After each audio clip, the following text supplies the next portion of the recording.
Redcast, los mejores podcasts del mundo digital. No he podido ver todas las sesiones hasta ahora, he podido disfrutar de unas cuantas, como la que acaba de tener ahora Carlos y Luis. Pero bueno, la verdad es que tenía ganas especiales de que llegara esta sesión en concreto, no porque me toque entrevistar a mí, que desde luego eso va a ser lo peor para vosotros, sino por lo que nuestro invitado contribuyó de alguna manera a que yo descubriera los podcasts y también me aficionara a ellos. Y bueno, porque también hasta ahora en la mayoría de los casos que hemos tenido en el día de hoy, en el día del podcast, se trataba de podcasts que ya nacieron con un enfoque más o menos comercial, o bastante claro al menos, y no hablo tanto de monetización directa, sino incluso de promoción, posicionamiento, bueno, etcétera. Pero en esta sesión vamos a tratar un caso que surgió más como una afición, y si no, bueno, pues que me corrija nuestro invitado, que no es otro que CJ Navas, Carlos José Navas, y que es el director de la cadena de podcast Fuera de Series. ¿Qué tal? ¿Cómo estás? Con mucha ganas de hablar contigo y de recordar viejos tiempos cuando éramos más jóvenes y prometíamos estas cosas que me vas a esperar. Muy bien, Frankie, sí, tienes razón tú. Al final la vida te lleva por estos derroteros y lo que empezó siendo, pues eso, un intento de volver a la radio, que es donde yo había hecho en el instituto en su momento, y sí, este de convocación de podcast, y eso lo podemos comentar ahora si quieres, pues se ha convertido poco a poco en algo más que eso, ¿no? Sí, bueno, hablas tú de que erais más jóvenes y prometíais, desde luego la promesa se ha convertido en realidad y por eso también estáis un poco aquí, ¿no? En todo lo que habéis hecho en estos, que han sido 14 años, ¿verdad? Si no me equivoco. Desde que empezaste. 2007 nace Fuera de Series como tal, nace siendo, yo lo he contado varias veces, yo trabajo en la Universidad Miguel Hernández de Elche y allí en la provincia de Alicante nunca había habido periodismo en una universidad pública, siempre había ocurrido en la universidad privada. Se monta periodismo en el 2007 en la UMH y para hacer la práctica a los estudiantes evidentemente se monta una pequeña emisora, se monta también un plato de televisión y cosas similares, pero se monta una pequeña emisora. Yo había hecho mis pinitos en la radio en el instituto, el Figueras Pacheco donde yo estudié en Alicante era uno de los institutos de los 2 o 3 que tenían radio y evidentemente llegaba hasta el bloque de enfrente, pero eso no te quitaba que te acercases a los micros y que ya cogieses este mono que todos los conocemos, ¿no? Desde que te pones delante del micro y te da todo el susto y todo el miedo del mundo hasta los 30 segundos. Luego a partir de ahí no hay Cristo que te lo quite. Y el caso es que yo estuve muy involucrado en el instituto, en el grupo de teatro, pero también en la parte de la emisora. De hecho, mis mejores amigos del instituto no son de mi clase, lo del colegio sí que son de clase, pero el instituto son la gente que estaba en ese momento en la emisora, que tenía entre 2 y 3 años más que yo. El último año, de hecho, yo dirigí la emisora, porque no hay cosa que yo no me meta que al final no acabe dirigiendo. Estas cosas que tiene la forma de ser de uno, y cuanto antes comprendas cómo eres, pues yo creo que es mejor ahí, ¿no? Y siempre es una cosa que me haya gustado. Yo había sido muy aficionado a la radio de siempre. Yo recuerdo en la época de instituto acostarme siempre oyendo a García y antes a Balbín y a Federico y un montón de gente que estaba entonces entre el final de la Antena 3 de radio y el principio de la COPE. Luego, en la universidad no tenía tanto tiempo, pero sí escuchaba mucho Radio Nacional de España y ahí más o menos se confunde con el inicio de los podcasts, ¿no? Yo siempre he sido muy aficionado a la tecnología desde pequeño. Mi padre, teníamos la Atari, tuvimos un Commodore 64, tuvimos un Big 20, tuvimos prácticamente todos los cacharros, menos los que realmente tenían éxito, ¿no? Aquí en España funcionaba Spectrum y Amstrad, pues nosotros teníamos Commodore. Aquí funcionaban las otras consolas, nosotros tuvimos la Atari. Nosotros, todo el mundo VHS, yo en mi casa tenía Grundig 2000 y tuve Betamax. O sea, mi padre es siempre especialista en comprar todos los cacharros que después fracasaban. Tenía un ojo clínico para este tipo de cosas. Y como te digo, yo tuve un iPod relativamente pronto, no de los primeros, pero sí de los primeros que funcionaban bajo Windows, con un iPod Photo. Yo empezaba a tener un Mac en el 2003, tuve el primero. Yo conocí a un muy amigo mío, que además es el que hace todos los diseños, tanto de Fuera de Series como de Postal FM, como de cualquier cosa que he hecho en mi vida, que era maquero de toda la vida. Estaba en ilustración gráfica y era de la gente que en los 90 utilizaba todavía con viento y marea la parte de los Macs. Y como te decía antes, llego a la radio que se crea. Se hace una propuesta para que tanto el profesorado como el personal de administración y servicios haga programas, y yo no sé por qué esas tonterías de la vida, es que ya tengo mucho follón, ya no quiero meterme en más, y siempre agradeceré a Fernando Miró, que luego fue mucho tiempo el decano de la facultad, el que hiciese un programa que se llama ¿Qué puedo hacer?, que era un programa quincenal, de en torno a una hora de duración, y que me animase a hacer una sección. Él me dijo originalmente de hacerla de cómic, porque era de lo que más hablábamos cuando nos juntábamos, pero yo es cierto que hacía mucho tiempo que no leía cómics, y sí estaba seriéfilo, ¿no? Y aquí veis al fondo de Los Soprano, que es de alguna forma la que para mí fue el salto de ver series por entretenimiento, ver series de una profundidad un poquito mayor, ¿no? Y de esos mundos y esos tiempos tan oscuros, pues buscarla en esos escondrijos de internet y buscar si había alguien que te pudiese hacer los subtítulos y ese tipo de cosas. Y el caso es que se lo propuse, le gustó y empezó siendo fuera de series. Empezó siendo una pequeña seccioncita originalmente dentro de su programa de 10-15 minutos, hablando de los tambores de guerra que sonaba entonces de la huelga de guionistas, que sería una realidad al año siguiente. Y en el tercer, yo creo el segundo o tercer programa, Sonia Martínez, a la que también le tengo que agradecer muchísimo, saliendo de la emisora, que era la directora de la emisora de la universidad, me dijo, uy, esto va rodado, a ver cuándo haces un programa tú solo. Y yo, como siempre, cuando me tiende la mano, suelo coger el brazo y dijo, pues cuando quieras, Sonia. Así que en diciembre del 2007 fue cuando ya nació fuera de series en su primera etapa, ¿no? De las primeras que tendría, más bien incipiente. Originalmente era un programa quincenal de media hora, muy pegado a, más que pegado a la actualidad, lo que teníamos era temáticos, hablábamos de tipos de series y de formatos de series, y ya a partir de la segunda temporada es cuando dije, no, aquí empieza a haber, evidentemente no la cantidad de podcasts que hay a día de hoy, ni la cantidad de oferta que tenemos a día de hoy, y de series, ¿no? De la cantidad de producción que realiza, pero sí empezábamos a ver que había suficiente espacio para poder hacer un programa semanal que tuviese un toque de actualidad, hablando de fichajes, de nuevas series, de cosas que empezaba a hacer. Es cierto que hablábamos de series, pero también de programas de televisión en general, un poquito de entretenimiento, un poquito de documentales, y ya es poco a poco en esa segunda temporada cuando se conforma pues lo que sería el fuera de series clásico en cuanto a podcast,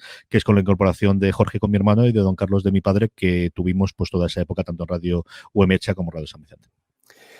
Uf, la verdad es que todo lo que cuentas me hace despertar un montón de recuerdos también. Y mira, aquí Sun está diciendo que, bueno, que cree que Fuera de Series fue el tercer podcast, dice él, que escuchó. En mi caso fue un abrazo a Pepe, que hace mucho que no nos vemos, tío. Esto no puede ser. Pues nada, mira, para la próxima organizamos una mesa con vosotros dos y deberíamos, sí. Lo solucionamos. Madre mía, la de vivencias que he hablado, y yo cada vez que me acuerdo de él, me acuerdo de aquella día que en Barcelona me recogió en el coche por una reunión que tenía yo de trabajo, a lo que siempre estaré agradecido, que yo llevaba ya a la gran ciudad sin saber cómo llegaba a aquel sitio rarísimo que me mandaban, y no te preocupes que te recojo en coche y te llevo allí, de encanto de señor. Es que es un encanto de persona, Sune.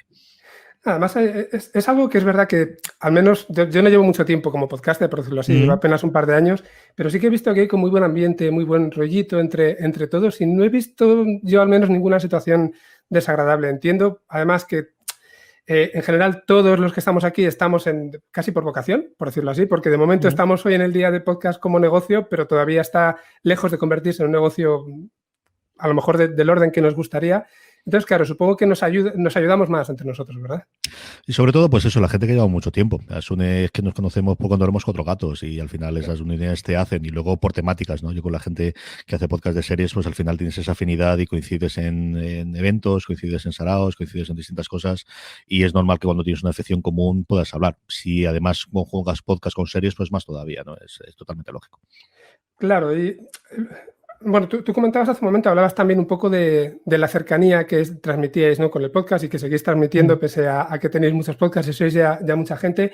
Yo creo que para mí eso fue la diferenciación cuando la primera vez que os escuché. Yo llegué buscando información sobre series porque ahí a mediados de los 2000, también, o finales de los 2000, también estaba muy metido en ese mundillo, pero buscaba información textual.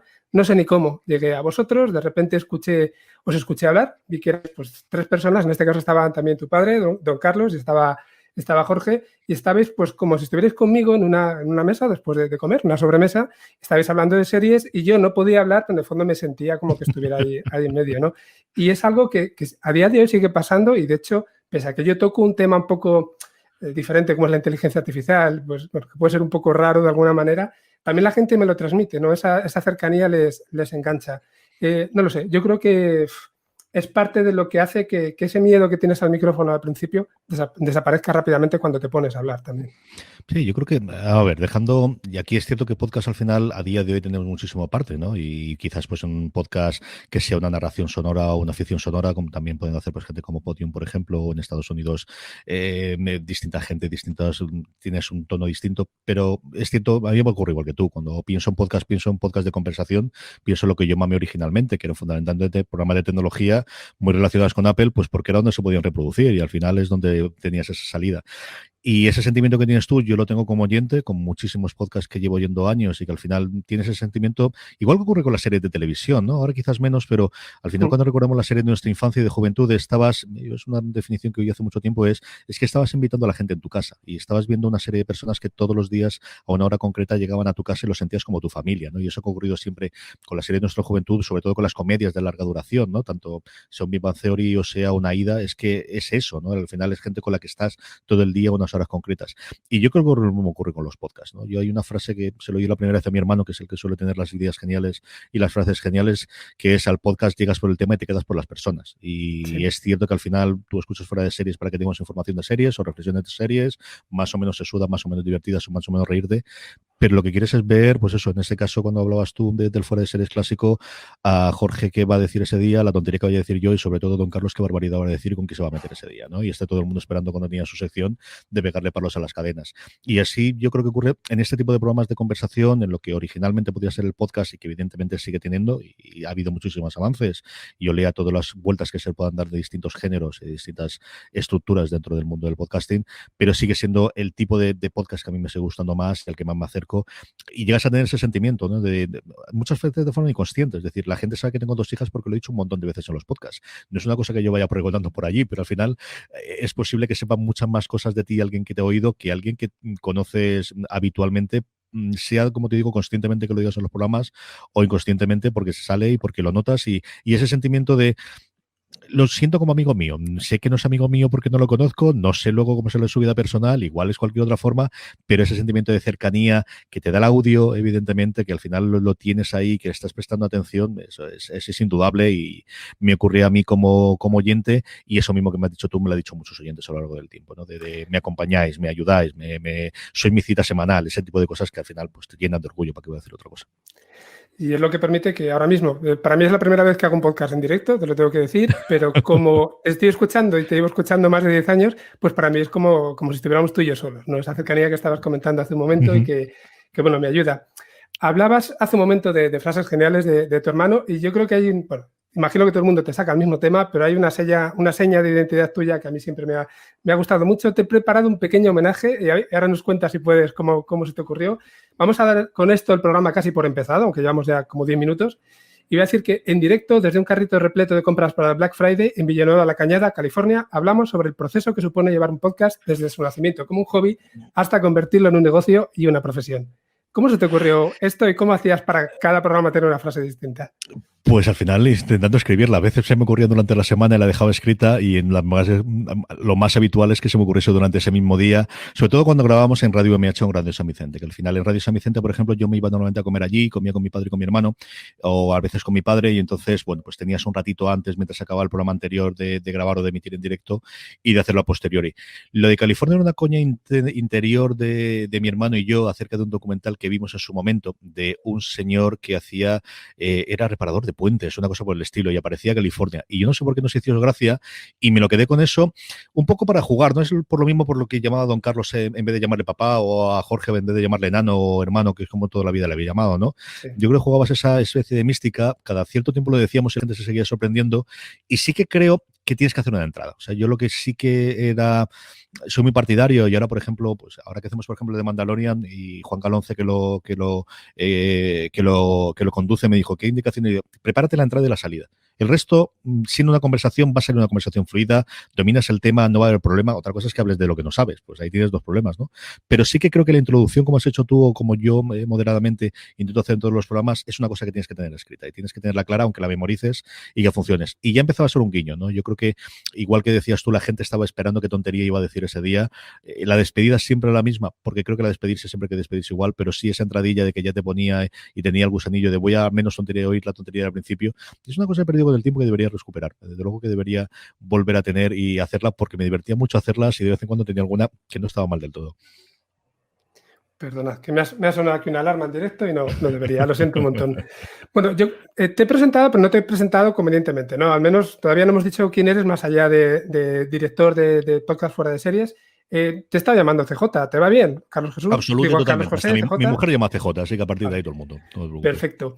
Pues eres, ya lo hemos dicho, director de la cadena de podcast Fuera de Series, y vamos a comentar luego también, si te parece, todas las derivadas que tiene a día de hoy, que son bastantes, pero además eres profesor del Departamento de Estudios Económicos y Financieros en la Universidad Miguel Hernández de Elche. Te iba a preguntar, lo primero, ¿tenéis algún curso sobre podcasting, alguna materia específica en la Universidad de Elche? ¿La habéis incorporado? Hay dos cosas que yo conozca y en las dos participo yo. Una es el máster de innovación en periodismo que tenemos para los estudiantes tanto de periodismo como de visuales como del doble grado que hay y que tiene de verdad pues, una pasada de máster. Ese tengo un pequeño bloque yo que doy. Sé que María Jesús Espinosa también otro y yo doy una sombra más sobre la parte técnica. Ese que yo conozca. Sé que en alguna asignatura, yo por ejemplo la mía simplemente que es gestión de la empresa informativa hago mucho hincapié y además es que es la que más juego te da porque con los cambios que estamos teniendo de podcasting de año para año me toca actualizar los apuntes todos los años, pero mira, esto es lo que hay, es que esto va a la velocidad que hay. Yo hace 2 años hablaba de parece que Spotify se va a meter y fíjate qué momento está a día de hoy, ¿no? De prácticamente comiéndoselo todo. Y luego, por otro lado, pues tenemos, yo sí que ofrezco todos los años un curso que hago junto con Sonia Martínez, que te lo nombraba antes, la directora de la emisora. Nosotros en la universidad tenemos una cosa que se llama de cursos de formación para el profesorado de innovación docente, que lo que se intenta es hacer nuevas prácticas o nuevas cosas y tratamos de acercarles, digo, una doble vía. Primero que conozcan la radio, que al final la tiene a su disposición, que puede hacer programas de divulgación y yo toda la parte sobre todo de podcast y esto de aquí no se queda solamente si queréis en la radio, sino que lo podéis difundir en formato podcast y ahí realmente experiencias recientes con programas, especialmente con, ahora no recuerdo el nombre, pero este que tuvo tanto éxito aquí en España de preparación de esa actividad de historia ha hecho que muchos profesores se hayan acercado a voy a ver cómo ocurre, ¿no? Y cómo puedo hacer esto y muchos, en mi universidad ha sido muy pionera en poner las docencia en vídeo, tenemos mucha presencia en YouTube especialmente, pero al final a la gente le gusta el micro, le apasiona cuando va a la emisora y eso lo hacemos desde hace 3 años. Este curso que viene, si no pasa nada y no lo aceptan de nuevo, haremos el 4º año como cosa específica. Y lo que te digo, yo sé que en el máster de innovación de periodismo que dirige Miguel Carvajal, ahí se hace bastante hincapié en el porque él también es un enamorado del podcast. Y bueno, tú que tienes mucho contacto también con estudiantes, ¿cómo ves su relación con el podcast? ¿Lo tienen más interiorizada que nosotros? O a lo mejor la gente que pueda ser un poco más mayor que nosotros, ¿o no ves diferencia? Yo creo que la generación actual es mucho más audiovisual que simplemente de audio. No es que se haya perdido, pero en cambio yo creo que nuevamente te nombro a la bicha que es Spotify, esa parte va a entrar. Es decir, yo creo que uno de los hándicaps que siempre hemos tenido evidentemente es la tecnología, es el cómo haces que alguien pueda escuchar podcast y ahí la labor que hemos tenido, yo creo que la revolución tecnológica del móvil es lo que ha llevado adelante. Es decir, iVoox no puede ser iVoox a día de hoy si no tuviese la aplicación y en su momento ser la única gratuita que había en Android y que había en iPhone y eso es absolutamente negable, ¿no? Y la facilidad, nosotros seguimos teniendo el peso que tenemos en Apple Podcast por el hecho simplemente de que la aplicación de podcast de Apple siempre haya estado, con algunos años que lo han quitado, en la home y cuando tienes un dispositivo nuevo te aparece la aplicación, ¿no?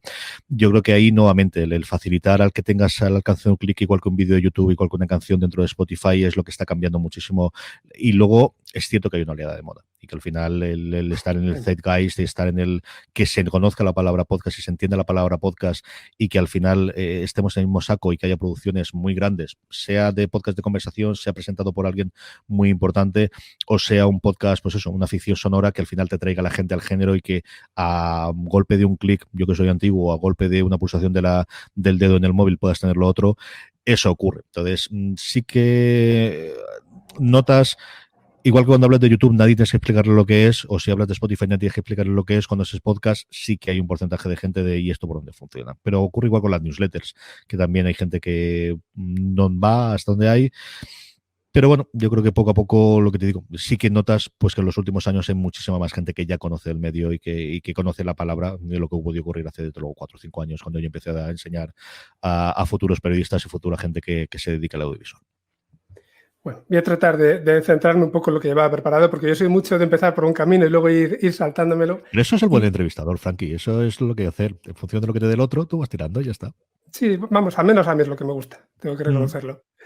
Te voy a preguntar de todas formas, ¿cuál fue ese primer paso hacia la profesionalización, ¿no? Nacisteis como un hobby y ¿en qué momento os dais cuenta de que eso se puede convertir en un negocio? ¿Y cuál es ese primer paso que dais?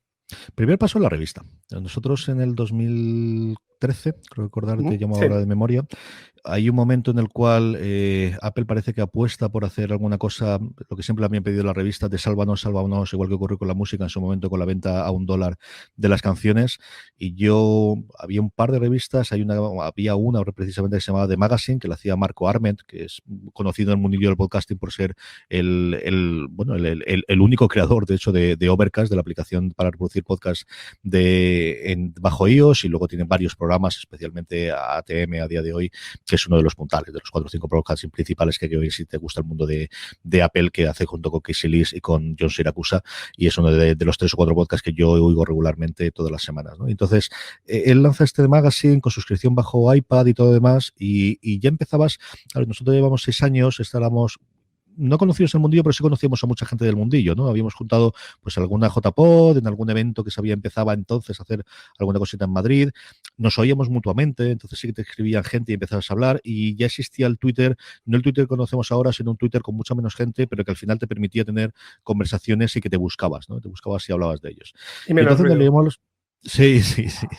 Nos liábamos la manta a la cabeza mi hermano y yo, y decidimos, vamos a sacar una revista bajo suscripción en el que hagamos un crowdfunding, porque mi hermano además quería, todavía no existía, yo no recuerdo si Berkami acaba de llegar, Kickstarter sí existía, pero solamente la parte americana, que era un poco más complicada. Sí. Mi hermano, que es informático de profesión, tenía cierta experiencia de haber montado algún crowdfunding y quería aprender un poquito más, así que montamos nuestro propio crowdfunding en la propia página, la sacamos adelante con la idea de hacer una revista de artículos largos. Lo que queríamos era aquello que en la web es complicado que se pueda tener a día de hoy, y que las revistas, pues todavía no había este formato de que todas las revistas de cine o revistas generalistas van a sacar cosas de series. Entonces, bueno, pues hay mucha gente que nos gustaría que nos hablase de esto, y al final hicimos una revista para nosotros. ¿De qué me gustaría leer a mí?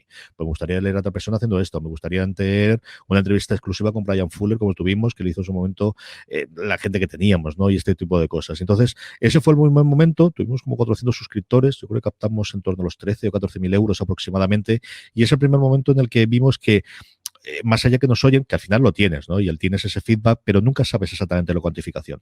Y es cierto que nosotros en esos 6 años nunca habíamos pedido dinero para nada, no habíamos hecho ningún patrocinado, no habíamos metido en Patreon, que tampoco existía del todo entonces, y Vox empezaba a hacer alguna de las probaturas iniciales que tenía, pero es la primera vez y para un proyecto muy concreto que si no, no salía para adelante, y lo tuvimos. Y yo ese sí que creo que es el primer momento de decir, en fuera de series en concreto, luego tuve otra cosa con Postar FM un par de añitos después, pero sí que es factible el generar dinero, ¿no? Ya otra cosa es el eterno de puedes vivir de ello, puedes dejar de vivir. Bueno, pues es al menos hay esa demanda, había ese deseo, sea porque la gente quería leer la revista, sea porque de alguna forma la gente te quería agradecer las horas de acompañamiento que le habías dado durante los años anteriores, semana tras semana, y que hasta ahora no lo habías pedido, sea de la forma que fuese, pero sí que había esa posibilidad, y es la primera vez de plantear, bueno, pues esto puede entrar dinero. A partir de ahí veremos si se gana dinero o no, que es la segunda parte del invento. No porque entre mucho dinero quiere decir que luego lo ganes, pero porque vamos, la revista fundamentalmente lo que hacíamos era pagar, y yo creo que bastante bien a los redactores, porque también queríamos eso, ¿no? Y que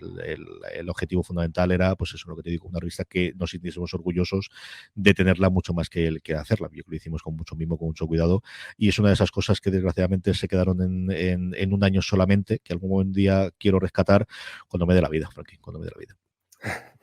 Bueno, al final la vida en el fondo da para todo y para nada. Es casi proponérselo, pero bueno, entiendo que también es una cuestión de prioridades. Si alguna vez la rescatas, desde luego que ya tienes un suscriptor fijo. Muchas gracias. Entonces, la revista es como el primer paso, pero eso luego lo lleváis al podcast. Yo tengo que reconocer que tengo una memoria bastante mala en general, al menos a medio plazo, por decirlo así. Y de repente recuerdo de escucharos a vosotros tres a empezar a escuchar en el podcast pues a Marina Such, ¿cómo se llama? A Raval, Francisco Arrabal. Y no recuerdo muy bien lo que pasó entre medias, pero creo que sí, fue justo a continuación de la revista, ¿verdad? No, hay un paso intermedio que yo también es cierto que lo recuerdo demasiado poco, y debería recordarlo porque al final todo viene de allí. Y es, yo en el 2015 lanzó Podstar FM, y Podstar FM sí que tenía un planteamiento desde el principio de un modelo de negocio en el sentido de que entre dinero, ¿no? Lo que te digo después, ya veremos cómo se genera y cómo se reparte, pero sí cómo funciona. Y Podstar FM, partir de una idea muy básica, es yo estoy rondando los 30 y muchos, casi los 40 años, y hay todo un conjunto de cosas de cultura popular que me gustaban mucho de adolescente, pero que no podía comprar y que ahora me puedo comprar, pero de las que no sé, ¿no? Y aquí metemos series, metemos cine, metemos videojuegos, metemos juegos de mesa, que cada día tiene mayor crecimiento. Yo siempre he dicho que es lo siguiente después de las series, el crecimiento que ha tenido los juegos de mesa en los últimos 5 años es sencillamente espectacular, y no hace más que acercarte al Corte Inglés o acercarte a la FNAC para ver el crecimiento en los lineales o las propias tiendas tradicionales de cómic o de juegos de mesa para que pueda tener. Y luego tienes un montón de cosas distintas, los cómics también, en el que poder hacer. Y ahí sí que tuve un planteamiento inicial de yo creo que hay más gente como yo que antes no tendría 100 euros al mes para poder gastárselos, pero ahora sí los tiene, y que lo que necesita es que le recomienden por dónde entra. Que yo quiero volver a los juegos de mesa ahora que tengo críos o que estoy en la vida de tener críos, y qué me recomiendas. O que quiero volver a leer cómics, pero estoy totalmente perdido. ¿Dónde me meto ahora? Si yo era de Marvel o era de DC, ¿vale la pena que lea el nuevo 52? ¿O a qué serie de Spider-Man me acercas? ¿Las tengo que leer todas, sí o no? Y así exactamente igual con todo, ¿no? Videojuegos. Yo estoy muy desconectado de los videojuegos, he jugado a 3 o 4 cositas en mi móvil, pero mira, ser la PS4 y salen estos vídeos, ¿vale la pena sí o no? Y ese tipo de cosas. Y ese era mi planteamiento inicial. Y la verdad es que la cosa no salió mal. Yo creo que tuvimos un año y medio aproximadamente en el que yo me lo pasé pipa, trabajé muchísimo porque al final estaba prácticamente de presentador o de copresentador en todos los programas, pero sí teníamos esa parte de aficionados y que yo creo que sí que tiene la tecla. Yo creo que al final lo que faltaba era el despliegue comercial que puede haber a día de hoy para el podcast sin más, y luego, y yo creo que esto es un error sobre todo cuando te planteas el podcast, y yo soy el primero que lo conozco, es le dedicas mucho tiempo a la preparación, el hablar, le dedicas bastante tiempo a la edición, algunas veces incluso demasiado porque quieres que esto oiga bien, y no tanto tiempo la parte de especialización ni antes ni después, a pensar esto cómo se monetiza esa palabra maldita, pero sí cómo entra dinero, cómo se puede entrar dinero, y hay muchísimas opciones, que al final no es, pues puedes tener un patrocinio concreto, puedes tener una sponsorización, puedes irte a día de prácticamente cogerte con el yugo de la parte programática, que ya te lo ofrecen varias plataformas, y tener como YouTube, que oye, pues te despreocupas de absolutamente todo y entra, eso sí, entra lo que te digan ellos, no tienes más, directamente con los oyentes, ¿no? Yo creo que si tienes una masa crítica lo suficientemente grande, pueden darlo, y a lo veces ni con esa masa crítica, si tienes un tema muy concreto y muy puntual, yo creo que con un menor número de oyentes eres capaz de hacerlo por todo lo demás. Esa fue la primera vez en la que yo sí me planteé seriamente, y era un pensamiento de cadena. En ese momento estaba más o menos en boga en Estados Unidos hacer las cadenas, yo creo que la oleada fue después, sí que no dispuntó a lo otro, hicimos sobre todo a través de inicialmente Patreon, luego nos planteamos a una plataforma francesa, Patreon tuvo entonces el hackeo, a mí no gustó absolutamente nada cómo respondieron al hackeo, ni anunciaron nada, ni dijeron absolutamente nada. Y entre unas cosas y otras, y que a mí también me interesaba poder tener un lugar de suscripción por programa distinto para que pudiese, bueno, pues entrar cada uno y calcular, y sobre todo para los presentadores poder repartir. Nos fuimos a Tipeee con 3 es finales que ahora han entrado en España hace no demasiado tiempo y no sé qué es lo que harán exactamente, pero acaban de entrar aquí. Es una plataforma alternativa, como os digo, sobre todo para gente que tenga cadenas. El hecho de que bajo un perfil puedas controlar distintas vías de entrada, yo creo que es una cosa interesante. Y lo que ocurrió en el interín es que, bueno, pues había dentro de esos programas que había en Postar FM, había varios que yo fui creando, el Fuera de Series clásico, empezamos a tener alguno más, hicimos review, que era una cosa que yo quería mucho, hacía mucho tiempo que quería hacer, que era hablar de las series con spoilers, porque es una de las grandes barreras que tenemos a día de hoy con las series. Con el cine cubro un poquito menos, pero las series es que voy por el 5º capítulo, no puedo escucharlo, y quería hacerlo.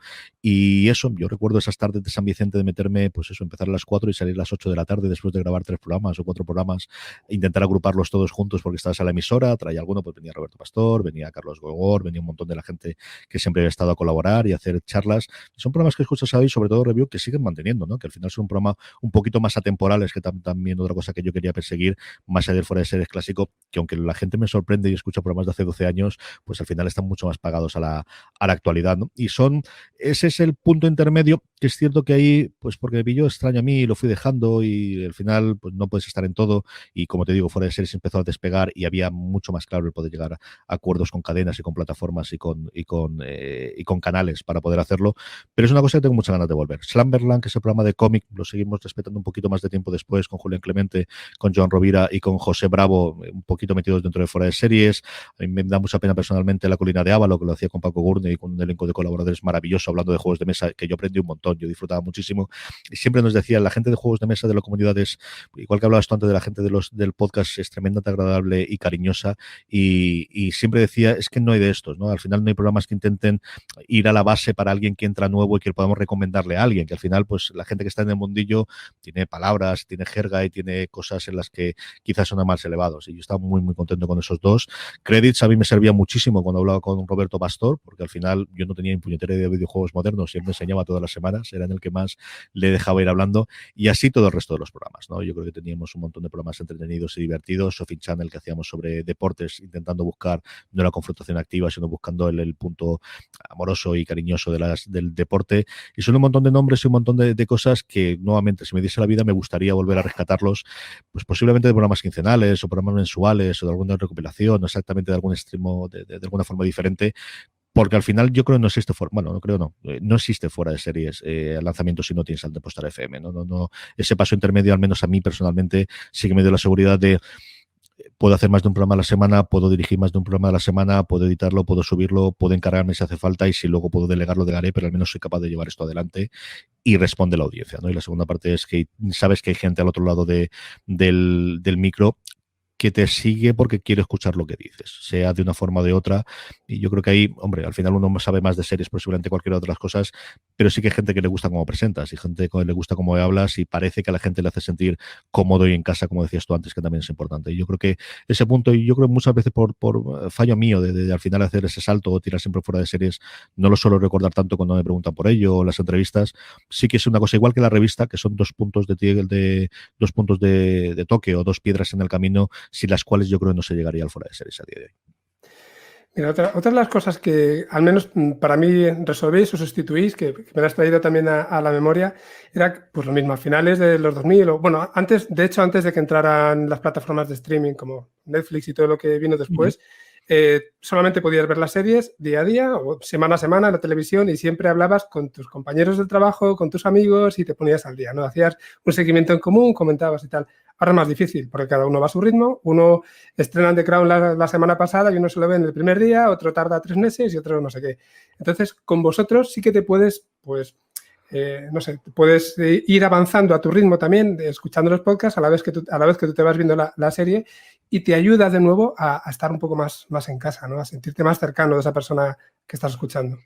Sí, al final yo creo que al final todo está inventado, es decir, yo cojo esos formatos porque empiezo a escuchar otros formatos americanos, especialmente que hablan sobre eso. El modelo de after show, que es posiblemente lo que estás nombrando tú, que es después del programa poder hacerlo, es una cosa que se empieza a hacer de forma amateur en Estados Unidos, y ahora es rarísima la serie, especialmente una serie con fandom detrás, que no tenga un programa de acompañamiento, porque hay esa demanda, es que queremos saber más, es que los fans de una serie queremos saber más, ¿no? Y ahí yo creo que el modelo quizás más claro pudo ser el de Chernobyl, que fue un fenómeno, tanto la serie como el podcast que hizo posiblemente Craig Mazin, el creador de la serie, que ahora va a adaptar The Last of Us para HBO. Y recientemente a mí me fascina lo que está haciendo Will Wheaton con los after show de Discovery, ¿no? Que lo tenéis en Estados Unidos, lo hacen CBS All Access, aquí lo tenéis todos disponibles en abierto en StarTrek.com. Además es que en el caso de Wheaton se da ese punto que es muy complicado encontrar, lo que es la relación que tiene con los entrevistados. Él hace un vídeo inicial, ponen al final un vídeo de anticipo del siguiente episodio, pero el núcleo, el 80% del programa suelen ser una o dos entrevistas que hace con guionistas, con creadores, con la gente de detrás de las cámaras, y claro, es que es Will Wheaton, es que él fue Wesley Crusher, entonces casi todos los de ahí crecieron viéndole a él, y esa relación que vas a tener, y mira que ahora es complicado porque todo es por videoconferencia, posiblemente no hayan tenido el tiempo de poder hablar un poquito antes de la entrevista, como lo hacían en la temporada anterior, en la segunda temporada, pero se lo notas, ¿no? La sonrisa que tienen los estos de estoy hablando con el que yo veía. La última entrevista que le hacía precisamente decía, es que mi madre era muy fan de Star Trek y tenía una maleta firmada por todos los de la serie original. Pues bueno, que estés hablando con él, eso es más complicado de conseguir, evidentemente, si no eres Will Wheaton, pero sí es cierto que ocurre eso. Yo escucho muchos programas, y me ha ocurrido también con la web y con la parte de texto, tengo mucha ganas de ver el episodio, pero si me apuras, no digo que un poco más, aunque a veces sí, de leer la crítica de otra persona o de escuchar la crítica de otra persona, lo que hay. Yo creo que ahora, por ejemplo, la web, que durante Patria tuvimos las críticas de Alberto Naum García, pues te hace reflexionar de cosas que posiblemente en el episodio no ocurran. En el podcast o la cadena de podcast, lo que hacemos Dani Simón, mi hermano y yo, con Star Trek Discovery, y lo que hacen Juan Galonce, Antonio Rivera y Joan Rovira con The Mandalorian, es exactamente eso, es el darte ese plus de lo que decías tú, de lo que normalmente tú harías comentando después con los amigos. Bueno, pues estos son amigos que no te escuchan, eso sí es la mala. Bueno, le puedes mandar tweets después y mandar correos que luego lo lees siempre en el programa, pero pero que al final es los fans somos fans y queremos tener, y cuanto más información mejor, y el podcast para eso yo creo que es un medio absolutamente ideal, el poder, acabas el episodio y te sales a correr, o antes cuando podíamos salir más veces, o sacas a la perra y qué contará esta gente, qué ocurrirá, igual que la web. Yo creo que es un punto, y es un formato que especialmente en el mundo de las series se ha consolidado, y como te digo, yo creo que de aquí a 1 o 2 años rarísima es la serie que no vaya a tener un after show de acompañamiento. Lo hemos visto ahora con Patria, ¿no? Y antes estaba Bernardo precisamente, Sí. es una verdadera maravilla, contaba yo lo de Nahum. Bernardo, te llevo una llamada, lo sé, que me estás escuchando y que te he visto por ahí. Tengo que hablar contigo, que tenemos que recuperar lo que tú y yo hablamos. Es una maravilla lo que han hecho con Patria de acompañamiento, ¿no? Y te ensalza una serie que ya de por sí es sencillamente maravillosa. El tener de ese, y tener al creador, y tener a las protagonistas, y tener a todo el proceso de creación es una cosa que nos hemos encontrado los podcasters de series por el camino y que es sencillamente maravillosa. Sí, en ese sentido, recuerdo hace años que se hablaba de experiencias multimedia de las series en las que se mezclaban series con películas, como ha pasado con las de superhéroes, también con videojuegos, e incluso se suponía que el guión o la historia iba avanzando una parte en cada uno de ellos, y en el fondo el podcast se ha convertido en parte de esa experiencia multimedia, ¿no? En estos casos. Sí, yo creo que la parte multimedia y siempre la movida es necesario que la escuches sí o no. Yo recuerdo la época de Perdidos, cuando teníamos las novelas intermedias o teníamos los webisodios o cosas por el estilo. Es muy fastidioso salirte del canon, y que obligar a la gente, sobre todo en esos tiempos, lo leyese para tener toda la información completa es complicado. Por eso creo que el modelo After Show es perfecto, porque al final lo único que estás haciendo es darte más información o darte referencias o enseñarte esas sorpresas o easter eggs que dicen los americanos escondidos y que a lo mejor no has encontrado, o te enciende la lucecita, ¿no? Yo recuerdo uno de Mandalorian, el primer episodio, en el que Joan Rovira de repente dice, es que es un dragón porque esto realmente es como si fuese una cacería de fantasía y fuesen los caballeros de la mesa redonda que van a matar al dragón en el primer episodio. Y es cierto, no ves que ha ido con eso, y siempre en un buen after show te sales con una cosa de esas. O bien porque tienes una entrevista en la que te revelan algo sobre el personaje o algo sobre el guión si es el guionista, o bien si es alguien comentando el episodio porque tiene una perspectiva distinta a las tuyas, porque tiene un background distinto, ha tenido unas vivencias distintas, ha tenido lecturas diferentes, y posiblemente te da ese punto. Yo creo que también es una de las grandes ventajas que tiene ese formato, que como te digo, yo creo que es una cosa que se va a estandarizar. Es que ya no lo está. En Estados Unidos yo creo que está prácticamente todo, especialmente con cadenas y con miniseries. Netflix empieza a tenerlo prácticamente todo. En Latinoamérica tienen muchas de sus series. Sí. Y un after show. De hecho, además, con versiones distintas. Tienen varias de las que han sacado HBO, creo recordar, y Netflix también, pero HBO seguro, yo juraría que The Watchmen sacaron una versión en México y otra en Argentina. Así que es una cosa que cada día vamos a tener más, porque el coste-beneficio es mucho más barato que hacer una web serie o que montar algo en plató, evidentemente, si lo vas a hacer solo en formato audio. Y si no, bueno, YouTube, el propio, si os escucháis en YouTube el podcast de Chernobyl, lo que tiene es una plantilla en la que van pasando con un poquito de animación y arreglado. Realmente es solamente el audio, ni siquiera lo grabaron en vídeo la propia entrevista. Yo creo que es un formato que se va a estandarizar y que vamos a tener más, y que va más, y que ha sido una gran aportación, desde luego, para el podcast en general y para el podcast de series en particular. Bueno, cada pregunta que te hago me saca un montón de preguntas más de forma exponencial. Vamos a centrarnos otra vez, por lo menos para cubrir los mínimos que quería, y vamos a dar el siguiente paso. Y ya, si ya llega, sería, bueno, lo que sería fuera de series.com y todo lo que está debajo de ese paraguas, ¿verdad? ¿Puedes contar Sí, un poquito? Fuera de series.com siempre ha existido. Al final era un lugar que originalmente era el repositorio simplemente de los podcasts que sacábamos. Durante mucho tiempo estuvo en Tumblr. De hecho, la red social donde más seguidores tenemos con diferencia sigue siendo Tumblr. Sí. Lo que pasa es que como nadie se acuerda de ella, sí, porque nos recomendaba. Yo creo que durante un tiempo había tan pocos sitios en los que tuviesen algo y tenías seguidores, que lo que ocurre cuando estás por defecto en uno de los sitios, que entras ahí en medio, la gente le daba el clic, luego no tenías ninguna interacción ni tenías absolutamente nada, pero el número, oye, durante mucho tiempo más seguidores que en Twitter y más que en Facebook en ninguna de ellas. Y sí que hay un momento en el cual, bueno, pues se reconvierte en nuevamente, también era el 2017, aquí día de hoy a lo mejor podrías plantearte el lanzar el podcast sin más, pero es un momento en el cual era complicado el poder acudir a un patrocinador o construir un sponsor, o acudir a una cadena y para poder ofrecerle algo si no tienes un soporte en la web. Y ahí, pues mira, era el momento de liarse la manta a la cabeza. Foreseries.com se reconvirtió en Medium. En ese momento Sí. Medium era una plataforma que iba a apostar por publicaciones. Un año después dio un giro de 180 grados, y ahí estamos, bueno, pues viendo a ver cuál es la solución y cuál es la salida, porque es cierto que de todas las facilidades que había de hoy, sigue siendo pues una cosa que se ve muy mona, que es muy bonita de ver. Yo creo que es tremendamente limpia cuando tú eres fuera de series.com comparado con otras webs. Muy, bueno, no pagas alojamiento, que lo tonto, pues oye, son unos euros todos los meses, ¿no? Y te lo alojan todos ellos. Pero es cierto que para cosas que te demandan, sobre todo el tipo de clientes que nosotros podemos tener, que fundamentalmente son los propios cadenas, plataformas y canales se nos queda muy limitadita. No es mi objetivo, desde luego, fuera de series, no es que aquello empiece a insultarte y a gritarte y a saltar vídeos por todos los lados como con otros medios, pero al final las circunstancias te llevan y es cierto que hay determinadas campañas que no puedes tenerlo si no tienes ese tipo de cosas, porque al final una cosa es que hables con, eso es también otra cosa que aprendes con las cadenas, ¿no? Con comunicación, y otra cosa con marketing, y marketing al final tiene una serie de directrices y tiene una serie de números y tú, no es que seas uno más, porque es cierto que todo el mundo sabe que es una cosa especializada y quieres su target, pero es al final el reporte que tienen que hacerlo, pues tienen que hacerlo igual contigo que con el mundo.es, que con el país.com y que con todos los medios en los que se vayan a anunciar, ¿no? Entonces, bueno, pues ese es un tipo de cosas que en la web hemos explorado. Y sí es cierto que pues, empezamos con la web con el objetivo de, yo creo que la otra fundacional o la idea es de trasladar lo que hacíamos en los podcasts. Nosotros no íbamos a perseguir la exclusiva, salvo que la tuviésemos. La semana pasada dábamos una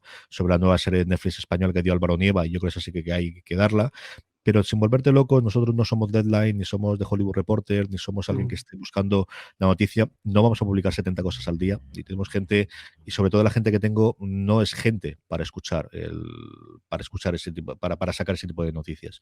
Nosotros queremos hacer un análisis de una serie antes y después de la serie que sea interesante para que la gente lo pueda leer, dar razones por las que puedan ver algún tipo de serie, convencer artículos interesantes, hacer críticas, tener columnas de opinión, y que al final, bueno, pues la gente que sea asidua encuentre ese formato y que la gente que llegue porque busca una determinada serie tenga una crítica adecuada, una crítica coherente con lo que vaya a buscar, que es también parte del público que tenemos. Es decir, el efecto fundamental que tiene la web, mira, la analítica está clarísimo, es el efecto de el estreno de una semana, alguien se pone delante de la televisión, normalmente delante de Netflix, mira qué es lo que le pone la home de Netflix, no sabe qué es, dice, a ver qué leche es esto y qué es lo que ocurre, y a partir de ahí sale. Eso es una cosa que es una fuente de tráfico absolutamente fundamental para fuera de series. Te iba a preguntar ahora cuál ha sido vuestra relación hasta ahora con las plataformas de podcasting, pues con iVoox, con iTunes, y cómo has visto la evolución y sobre todo, ¿crees que se está enfocando de la manera adecuada desde tu opinión? A ver, aquí nunca sabremos qué ocurrirá en ese mundo alternativo en el que Apple decidiese que iba a montar el YouTube de los podcasts, ¿no? Y al final Apple dejó ese hueco para bien y para mal. Ellos nunca han sabido vender bien anuncios. Se ocurrió en su momento cuando pusieron los anuncios también dentro de la App Store. Ahora han hecho un nuevo intento y les va de aquella forma también. Pero bueno, yo recuerdo cuando Steve Jobs presentó aquello de los anuncios, el IAD, y lo tuvieron que cerrar un año después. Y es cierto que ahí funcionaron pues como un monarca ilustrado, ¿no? De yo domino todo, yo controlo todo, te puedo tirar abajo el podcast si quiero, pero yo no quiero saber nada de alojamiento, no quiero saber nada, lo que hago es una base de datos monstruosa y a partir de aquí bebe todo el mundo. Y en Estados Unidos pues sigue siendo el fundamental. Aquí yo creo que el efecto identificador, y siempre lo digo en las clases, es iVoox. O sea, iVoox es el que encuentra una oportunidad, y ahí Solera, yo siempre me quito el sombrero delante de él de poder verla y sobre todo apostar por una cosa tan complicada en ese momento. Yo creo que tiene el grandísimo acierto de tener una aplicación gratuita en Android y una aplicación gratuita en iOS, que es así de sencillo, el poder en cero, esa entrada inicial, el que le puedes decir a alguien de no vas a pagar nada por tenerlo en esos momentos, y yo creo que con el tiempo también exactamente igual, y de tener una base de datos propia, ¿no? Que al final la tienen ellos, es que todos los demás, todos los reproductores tiran por fuera. Yo creo que ahí tenemos la entrada de un jugador fundamental que es Spotify. O sea, Spotify llega con la chequera en la mano, y Spotify es que el modelo es muy fácil. Tenemos muchos suscriptores, pero tenemos un problema, y es que nuestro producto no lo creamos nosotros. Y los intentos de crear nuestro producto, que es la música, siempre ha salido mal. Y ya no es que haya pocas productoras de música o sellos discográficos, es que cada vez son menos. Es que al final están a día de hoy solamente metidos en 3. Y hombre, yo tengo muchos cientos de miles de usuarios y puedo apretar mucho y puedo tirar y puedo decir lo que tú quieras. Pero en un momento dado, si estos se cabrean y se rompe la cuerda, y tú no tienes las canciones de Taylor Swift del nuevo disco, pues vamos a ver cómo sale la cosa. Y esto va a estar bastante complicado. Y antes no tenías tanto competencia, pero ahora Amazon se ha metido en serio con Amazon Music y tienen todo el dinero del mundo. Apple se ha metido en serio con Apple Music y tienen todo el dinero del mundo. Y al final, mutantis mutandi, y con una prueba que ellos hacen en Alemania, curiosa, de que empiezan a subir audiolibros originalmente como si fuesen canciones y también podcast, ven que, oye, que aquí hay otra cosa de la que no tenemos que pagar variables, sino simplemente un fijo si lo producimos nosotros. Y es que el modelo de Netflix mola más que el nuestro, porque al final nosotros, de cada dinero que ganemos, hay un porcentaje que tenemos que pagar a las discográficas, mientras que Netflix se gasta una barbaridad en hacer The Crown, pero es suya para siempre, de toda la vida, mientras exista la humanidad. Y al final, a la larga, pues eso se amortiza cuando lo divides entre muchas personitas. Y esa es la apuesta que hacen. Y hacen una apuesta en paralelo para tres partes. Por un lado, de comprar contenido que queda muy, pues eso, han fichado a Joe Rogan. Pues todo el mundo hablamos de eso durante una semana y de las cifras y de que si 100 kilos son muchos o son pocos. Bueno, pues será lo que sea, que para algo hay.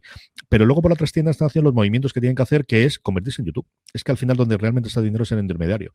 Y para eso, bueno, pues compras originalmente una plataforma que ese era el objetivo que tenía previamente para hacerlo, y ahora compro una agencia de comunicación, y lo que queremos es convertirnos en YouTube y que al final pues los podcasters tengan las mismas facilidades, para bien y para mal, porque aquí eso es una cosa que se va demandando mucho tiempo, especialmente entre el podcasting amateur o semiprofesional, de tener la facilidad de YouTube. Bueno, pues ten cuidado con lo que pides, no sea cosa que te lo den, porque sobre todo la parte de YouTube por debajo de un escalón no es que sea poco, es que es cero, es que al final y cada día están subiendo más el mínimo para poder recuperarlo. Pero ese es el futuro que nos vamos a encontrar, Frankie. Es decir, no vamos a encontrar un futuro en el que puedes renunciar a Spotify si te lo permiten tus oyentes, si tienes una cosa muy especializada. No vas a poder hacerlo si quieres tenerlo.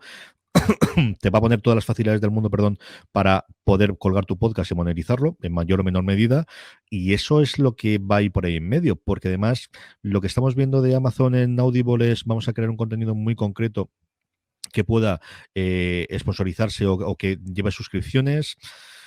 Otros intentos igual. Apple parece que va a tener posiblemente también compras, pero eso es por donde vamos a ir los próximos tiempos.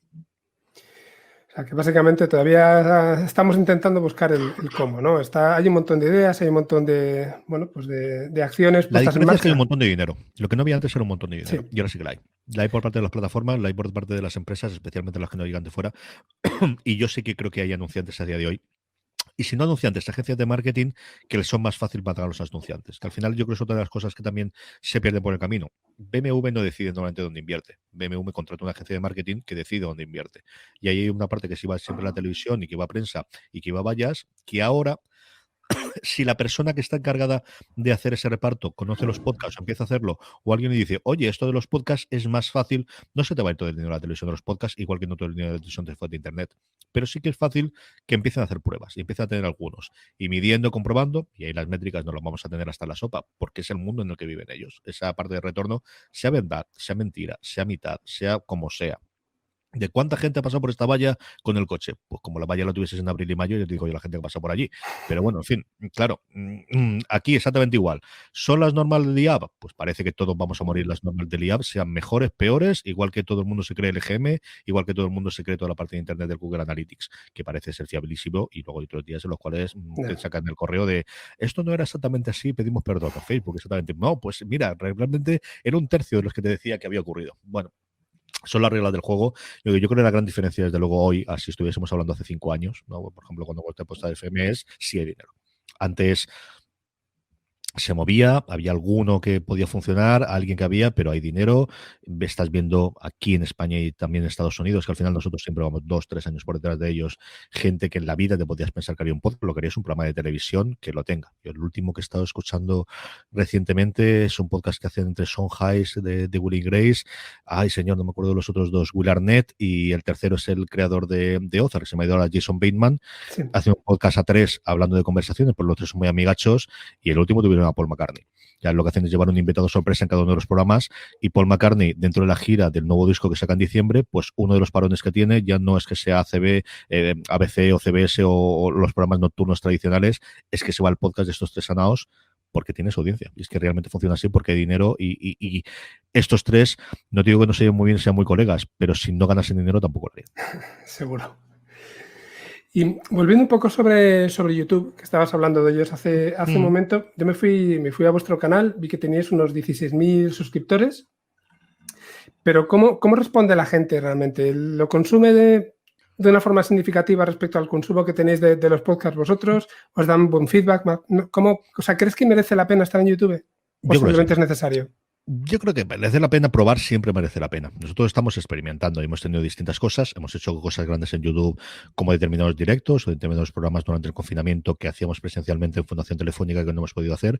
Y luego yo creo que es buscar el formato. Es cierto que Nosotros a día de hoy fundamentalmente lo que importamos dentro de la web, perdóname, dentro de YouTube es los podcasts que estamos haciendo ahora, estamos intentando grabarlos, editarlos y subirlo, también porque creo que se ha roto esa barrera. O sea, la gente se ha acostumbrado a estas dos ventanitas que nos están viendo a ti y a mí. O sea, yo creo que eso era algo que antes quizás costaba más o que a lo mejor tenía más reticencias, si se lo veías lo quitabas, pero ahora ese es un formato que se acepta en el late night americano, se acepta en el late night español y se acepta perfectamente para el cantar de volumen, ¿no?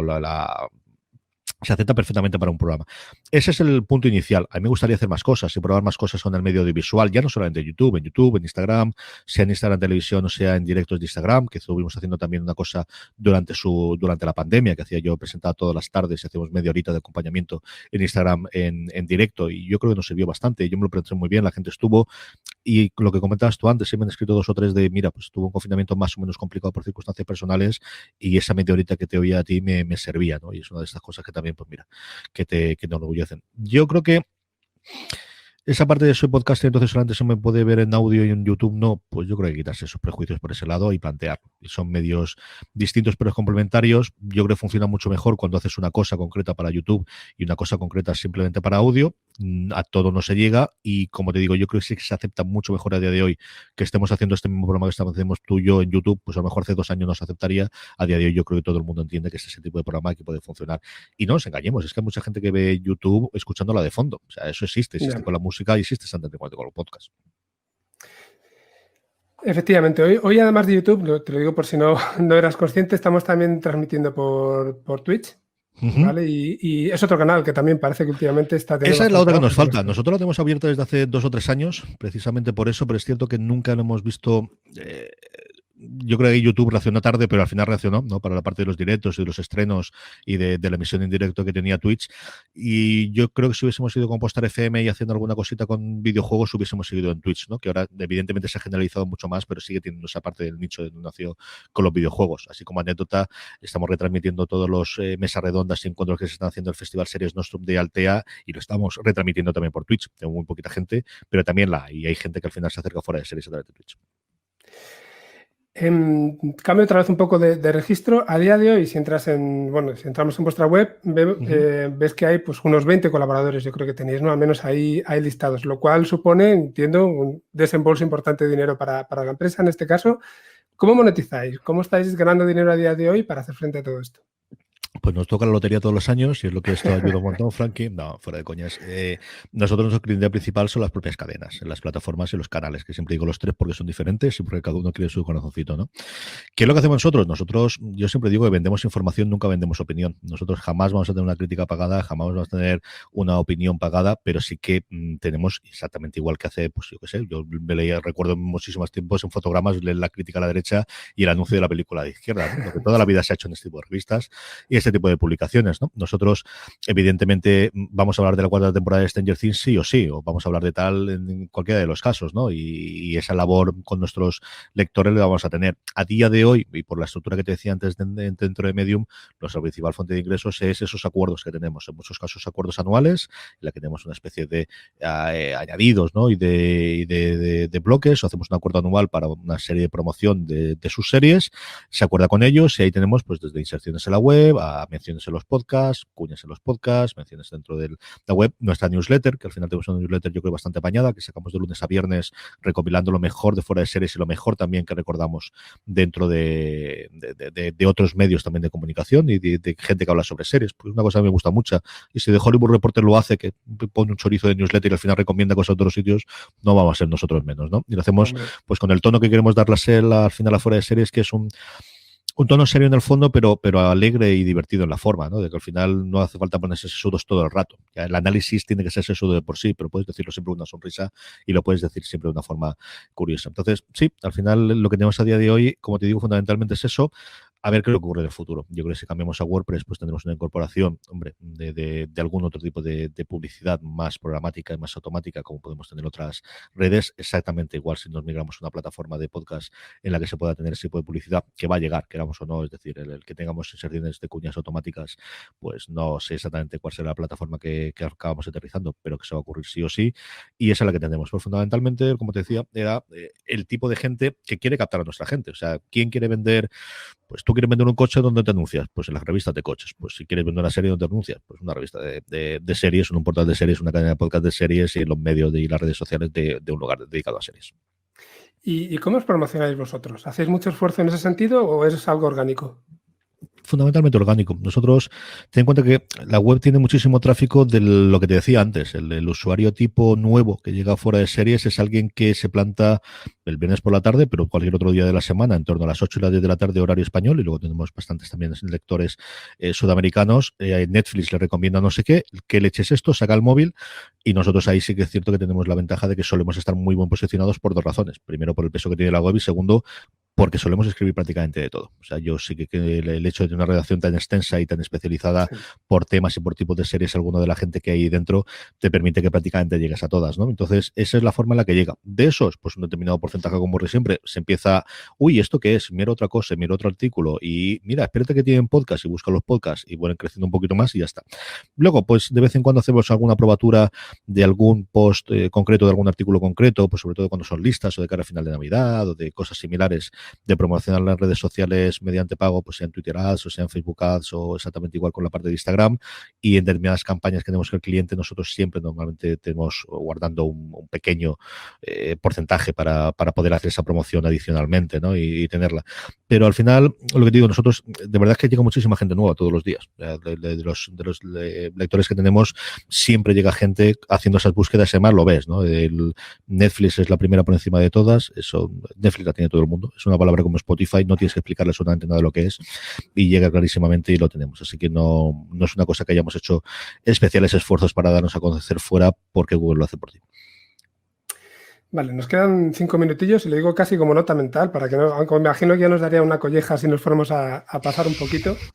Pero te voy a preguntar también por otra faceta tuya de la que te he escuchado en algún podcast y sobre el tema de emprendimiento, ¿no? Porque al final, crear un podcast, en el caso en el que nos ocupa, ¿no? Que es como negocio, es otra forma de emprender. No sé si tú has visto, bueno, por un lado, te lanzo dos preguntas. Si volvieras a empezar ahora con todo lo que sabes, ¿qué cambiarías del proceso que te ha llevado a convertirlo en negocio? Si hay alguna cosa. Y por otro lado, ¿has visto algún fallo bastante común en la gente que se lanza a montar un podcast como negocio y que crees que se pueda evitar? Yo creo que la segunda creo que es más sencilla que la primera. La primera siempre es mucho de, esto de los caminos no controlados. Yo creo que eso te sirve para tomar decisiones a día de hoy, ¿no? Pero poco más. La otra sí, yo creo que es dedicarle tiempo a venderlo. Es decir, el problema que tiene el podcast es que mola tanto el micro que al final lo que quieres es hacer esto. Y si además te gusta la parte de la edición, mola tanto editarlo que digas, ya. Pero es que quieres venderlo. Es decir, yo creo que tienes que dedicarle como mínimo el doble de tiempo a venderlo que lo que necesitas a tener el producto terminado. Yo creo que es necesario tener una maqueta, creo que es necesario tener un piloto, creo que es necesario tener algo, y más aún en el podcast, en el que no tienes que contar lo que es un podcast. Mira, aquí lo tienes. Este es, escúchalo. Aquí tienes el programa cero de cómo sería el formato, te vas con un dossier muy bonito, te vas con lo que tú quieras, pero al final lo que va a querer, si lo que buscas es una sponsorización o si lo que buscas es un patrocinio o cualquier cosa similares, que posiblemente la vía más complicada que tenerla, pero que la mayor fiabilidad te va a dar. Es decir, y yo también me plantearía, si lo que buscas es esa parte, a lo mejor hacer mini temporadas. Igual que las miniseries funcionan muy bien en televisión, también en podcast es mucho más sencillo encontrar un patrocinio de una marca para una temporada cerrada de 12 episodios que decirle, ¿y esto cuánto puedo dar? Ni idea. Pues ni idea, si eres Joe Rogan nuevamente, pues vas a tener anunciante segurísimo, pero es que tienes que hacer ese camino. Yo no te digo que no vayas a conseguirlo y vamos, líbreme Dios de decírtelo, pero esa parte, yo creo que pensar desde el principio todas las fuentes de financiación, o mejor dicho, de ingresos que puedes tener, no cerrarte solo a una, pues tengo patrocinios por cada programa, pero además puedo hacer una sponsorización única de cada uno de ellos, pero además puedo hacer este tipo de cosas, pero además en vídeos sé que voy a tener YouTube y a lo mejor por ahí entra dinero, y además puedo hacer directos en Twitch exclusivos para estos, y voy a tener un Patreon, es decir, todas las opciones que puedas tener inicialmente de ingresos, luego ya se seleccionará la que tenga que contar o la que tengas que hacer posteriormente, y dedicarle al menos el doble de tiempo a venderlo que a hacerlo. De verdad que yo creo que esa es la parte fundamental. Estoy totalmente de acuerdo y creo que muchas veces es un fallo que se comete casi con cualquier tipo de producto, ¿no? Pones tu vida en crear el producto que para ti sea perfecto y luego no eres capaz de promocionarlo, de venderlo en condiciones. Sí, además, normalmente la gente que es artística y al final algo de alma de artista tiene alguien que hace un podcast, pues quiere ser artista, no quiere ser vendedor, ¿no? Y esa dualidad, y yo creo que tengo eso un rara avis, que yo no sé si por necesidad o por formación o porque al final, pues mira, uno viene donde viene y ha hecho las cosas que tienen. Yo nunca me considero artista, pero sí que al menos esta cosa, pues mira, unos cuantas horas de micro llevamos y sí que vender, pues mira, me puede costar más o menos, pero al final sabes que tienes que hacerlo. Y si no, busca a alguien. O sea, si no vas a ser capaz de venderlo y tienes claro que quieres monetizar o que quieres vender el programa o que tienes que tenerlo, otra cosa es, no, yo lo hago por hobby. Pues entonces, maravilloso, como si quieres dedicarte a macramé. Es decir, cada cual tiene sus vicios y se los paga el mismo. Si no, busca a alguien que pueda hacerte esa venta. Pero sí que ponerse a venderlo una vez después es terrorífico. De hecho, yo la venta creo que hay que hacerla un mes antes de hacer el primer programa, de vamos a tantear, vamos a ver cómo está. Ahora que tenemos 3 personas que están dispuestas a escucharnos, ahora vamos a hacer el programa piloto. Y no vamos con ello debajo del mando y debajo del brazo y se lo vendemos. Y a ver qué es lo que ocurre. Vale, y bueno, ya vamos a terminar con la última pregunta, que ya son 1:59, súper rápida además, y a lo mejor hasta ni me la contestas, lo mismo. Te iba a preguntar, ¿qué podcast de series escuchas tú de vez en cuando que no sea fuera de series? Yo escucho todas las semanas The Watch, que es el programa que tienen de fuera de series en The Ringer, y luego el TV Top 5 que hacen de Hollywood Reporter todas las semanas también. Yo al final intento, es cierto que escucho algunos españoles, pero al final mi de formación profesional es el americano, porque al final es donde mejor puedo tener inspiración / copiar, como tú quieras tomarlo, para poder coger ideas después. Así que esa es una cosa que intento tener siempre. Esos dos son dos programas sencillamente maravillosos para estar al tanto de la actualidad de series, y los que me ocurre lo que decías tú antes, de son gente que escucho todas las semanas y que me siento cercano a ellas. Pues muchísimas gracias, Carlos. Se me ha pasado la hora que no me he dado ni cuenta, de verdad, ha sido súper rápido, lo he disfrutado un montón. Te he preguntado al final de todo, cosas que me apetecían a mí, más temas de negocio, así que ha sido un placer tenerte por aquí. Muchísimas gracias a ti, me lo he pasado muy, muy bien, y nada, cuando quieras que hagamos segunda parte, ya sabes dónde estoy, por eso no te preocupes. Que pues, hablar de mi libro, como decía Umbral, es una cosa que me gusta mucho y se me da honestamente un poquito bien. Pues te tomo la palabra para el año que viene, si aquí desde la organización nos lo permiten y contamos contigo. Y con Sune, si se presta, podemos hacer lo que hemos dicho, una mesa. Eso estaría muy bien. Pepe, anímate, vale. Vamos a hacer una cosa de estas, vamos a contar algo de esto. Muy bien, pues mira, hemos terminado justito, parece por aquí, ¿no? Salen unos confetis en la pantalla, no sé si eso es bueno o malo. Confeti siempre es bien. Confeti es bien, siempre. Yo creo que sí. Veremos a ver este año si nos dejan tirarlo o no, que sea la segunda parte, pero oye, este año sí, absolutamente y totalmente. Muy bien, pues yo no sé si quieres, te voy liberando mientras va viniendo el siguiente presentador. Que me parece perfecto. No pues 1000 millones de gracias a todos los que me han escuchado y nada, que lo que haga falta aquí estamos.